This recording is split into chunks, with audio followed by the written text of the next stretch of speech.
Olá, pessoal. Nós já conversamos um pouco sobre o pré-operatório, né, a assistência de enfermagem, e hoje a gente vai falar um pouquinho de medidas de prevenção de infecção cirúrgica e as recomendações feitas no pré-operatório em si. Então, lembrando que a fase pré-operatória inicia quando tem a tomada de decisão da intervenção cirúrgica e termina quando a gente transfere o paciente para a mesa cirúrgica. Todo esse período é o pré-operatório. Lembrando das metas de segurança internacionais do paciente, né? Uma delas é a meta 5, higienização das mãos para evitar infecções. Então, as infecções a gente sabe que são eventos adversos, né? Que podem ocorrer no paciente. Se for uma infecção em decorrência de uma de uma, de uma internação, né, de uma estadia dentro de um hospital, ela pode ser considerada uma infecção relacionada ao serviço de saúde e ela é passível de notificação e de acompanhamento e o mais importante, é passível de prevenção. E isso está nas nossas mãos, limpas, né, pessoal? A gente nada mais do que agora que a gente está vendo a importância da higiene das mãos. Então, só para ilustrar para vocês, as infecções do sítio cirúrgico em decorrência de um procedimento cirúrgico, as infecções ali no sítio da cirurgia, elas são as complicações mais comuns após um ato cirúrgico. Ocorre normalmente no pós-operatório de 3 a 20% dos procedimentos realizados e tem um impacto significativo na morbidade e mortalidade do paciente. Essa infecção de sítio cirúrgico são consideradas então eventos adversos frequentes e decorrentes da assistência à saúde dos pacientes. Pode resultar num dano físico, social, psicológico e ameaça à segurança do paciente. No Brasil, não temos dados ainda muito sistematizados de uma forma geral. A gente até tem dados mais assim de algumas cidades, alguns estados, mas não globalizado, né? Assim, não em termos de nacionalidade, de Brasil. Eles são apontados em terceiro lugar entre todo o conjunto das infecções relacionadas à assistência à saúde. Antigamente a gente chamava de infecção hospitalar, agora a gente chama de infecção relacionada à assistência à saúde com essa sigla aqui, IRAS, ok? Elas são encontradas de 14 a 16% dos pacientes que são hospitalizados. E as IRAS, a gente sabe que podem ser infecção de sítio cirúrgico, que é o que a gente está vendo como previne agora, pode ser infecção do trato urinário, pode ser uma infecção de corrente sanguínea e pode ser uma pneumonia, principalmente as associadas à ventilação mecânica, ok? Lá nos Estados Unidos, estima-se que a ocorrência de 150 mil a 300 mil infecções de sítio cirúrgico, que são responsáveis por 8.205 óbitos por ano, sendo as suas consequências ainda maiores em países em desenvolvimento. Ali a gente está falando de um país desenvolvido. Surpreendentemente, essas infecções de sítio cirúrgico foram consideradas como as infecções relacionadas à assistência à saúde mais comum e de maior custo, ou seja, elas custam mais para o sistema de saúde. E 60% delas são passíveis de prevenção, se a gente adotar medidas sugeridas pelos guidelines. Então, se a gente seguir as recomendações pelos guidelines que a gente usa internacionais e as recomendações da Anvisa, do Ministério da Saúde, a gente consegue prevenir 60% dessas infecções. Bastante, né? Mais da metade. E da onde podem vir, né, essas infecções de sítio cirúrgico? Elas podem vir do próprio paciente, né, que a gente vai ver os fatores de risco, das mãos do paciente e dos profissionais de saúde, através de instrumentos contaminados, na água e nos alimentos contaminados, né, através de, são vários os fatores que estão inclusos aí. Vamos falar um pouquinho das recomendações básicas que a Anvisa determina de uma maneira geral para a gente ter uma prevenção de infecção de sítio cirúrgico. Então, uma das coisas é a antibiótico profilaxia. O que é isso? É a administração de um antibiótico profilático. Então, normalmente ele é feito até 60 minutos antes da incisão cirúrgica. No caso, ele é sempre feito lá em cima, eu sempre falo lá em cima porque é um hábito. Onde eu trabalhava, o centro cirúrgico é lá em cima.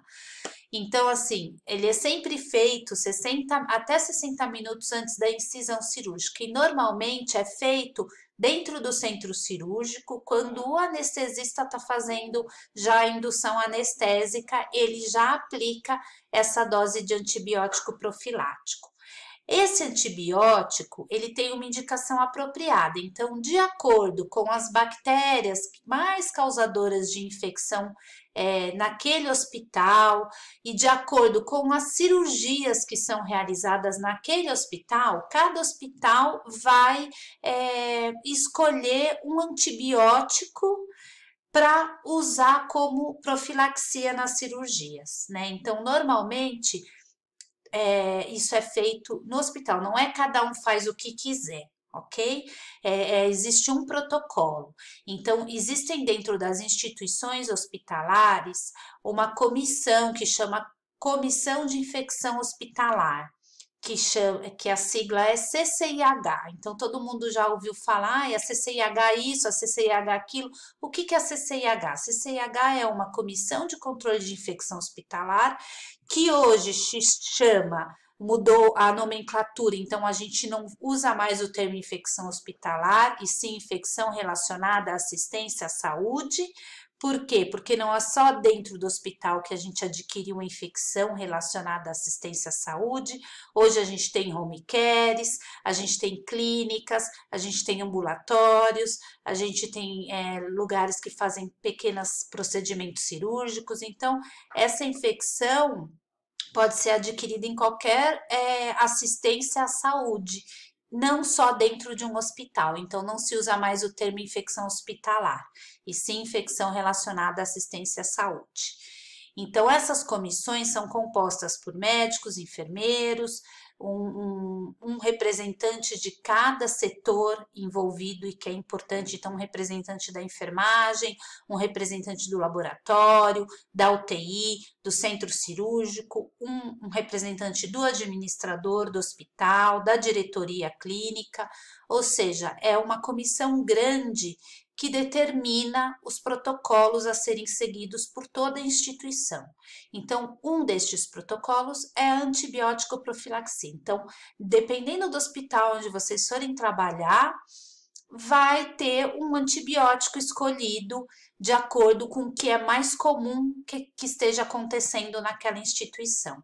Como que eles sabem o que é mais comum? Essa CCIH tem um serviço executor, que normalmente é um médico infectologista e uma enfermeira, que fazem toda a busca ativa, acompanham todas as infecções, fazem notificações, emitem relatórios, e através desses relatórios eles conseguem saber e ter uma fotografia do que acontece naquela instituição, quais são as maiores infecções que eles têm, quais os agentes causadores dessas infecções, em que tipo de cirurgia que acontece mais ou menos infecções, e através disso eles escolhem uma droga apropriada.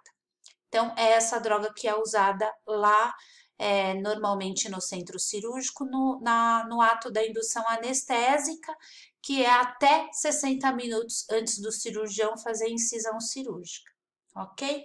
Uma coisa importante é ajustar a dose para os pacientes obesos. Por isso que é importante o cuidado de enfermagem no pré-operatório, de pesar o paciente, pesar de verdade, e não somente perguntar para ele quanto ele pesa, porque é de acordo com o peso que essas drogas são ajustadas. Outra recomendação básica é a tricotomia. O que se recomenda para a tricotomia? A tricotomia é a remoção dos pelos no local onde vai ser realizada a cirurgia. Então, essa tricotomia se recomenda realizar somente quando necessário. Então, é realmente necessário fazer a tricotomia? É. Então, ok. Então, vamos fazer. Não é recomendado utilizar lâminas de corte, né? Prestobarba, lâminas desse gênero. O que é comum nos hospitais, principalmente hospitais sem recursos. O que acontece quando a gente usa um aparelho, e a gente já falou isso aqui, um aparelho de corte, a gente tem risco não, a gente com certeza faz microlesões que a gente não enxerga, mas a gente sabe que tem, porque se a gente passa um prestobarba na nossa pele e a gente em seguida passa um álcool, arde, né? Então é porque fez lesão, mesmo a gente não enxergando, fez lesão, e essas lesões são uma porta de entrada para micro-organismos. Outra recomendação é o controle da glicemia no pré-operatório e no pós-operatório imediato, principalmente dos pacientes que têm histórico de diabetes ou são diabéticos. Por que é importante controlar a glicemia? Porque isso diminui o risco de infecção no pós-operatório, né? Se ele, mesmo sendo um diabético, mas ele está com a glicemia controlada, tem menos risco de sofrer uma infecção em decorrência do ato cirúrgico. As preparações da pele precisam ser feitas com substâncias que tenham álcool, né? Porque tem uma ação altamente bactericida, rápida e persistente. Então, normalmente a preparação da pele para a cirurgia se faz com soluções alcoólicas ou de clorexidina ou de iodo, né? A parte do álcool é feita mais lá no centro cirúrgico mesmo. No pré-operatório, na unidade de internação, ainda vai ser usado o degermante, que eu vou falar para vocês já já. Realizar vigilância por busca ativa das infecções de sítio cirúrgico, então isso fica a cargo daquele núcleo executor que eu falei para vocês da CCIH, que faz uma vigilância em busca de novas infecções para fazer as notificações e os relatórios, né? Através disso é que se observa as tendências dos dados, se realiza a correção de processo. Então, de repente, eu estava fazendo uma coisa e eu estou tendo muita infecção nesse tipo de cirurgia. Então, às vezes, tem que rever o processo, tem que fazer novas metodologias, se for necessário, e mudar tudo, né? Divulgar os resultados da vigilância para as equipes de cirurgia, sempre melhorando a qualidade. Então, nossa, será que está acontecendo uma infecção numa determinada equipe cirúrgica? Peraí, vamos ver o que está acontecendo, né? Respeitando sempre a privacidade dos profissionais. E uma medida muito importante, educar o paciente e a família sobre essas medidas. Então, vocês lembram que uma das principais, que é a meta 6 de segurança do paciente, 5, né, se eu não me engano, de segurança do paciente é a lavagem das mãos. Então, se a gente fizer uma educação dos pacientes dizendo que eles também são responsáveis por observar os profissionais de saúde, se estão lavando as mãos antes de fazer qualquer cuidado com ele pode fazer, ele pode perguntar, já lavou a mão? Isso faz parte da educação do paciente e do familiar, isso vai contribuir muito para diminuir essas infecções de sítio cirúrgico. E aí a gente vai falar um pouquinho das medidas de controle pré-operatório, que a gente faz ainda antes de encaminhar o paciente para o centro cirúrgico. Eu vou dar uma pausa aqui no vídeo e volto com vocês no vídeo 2.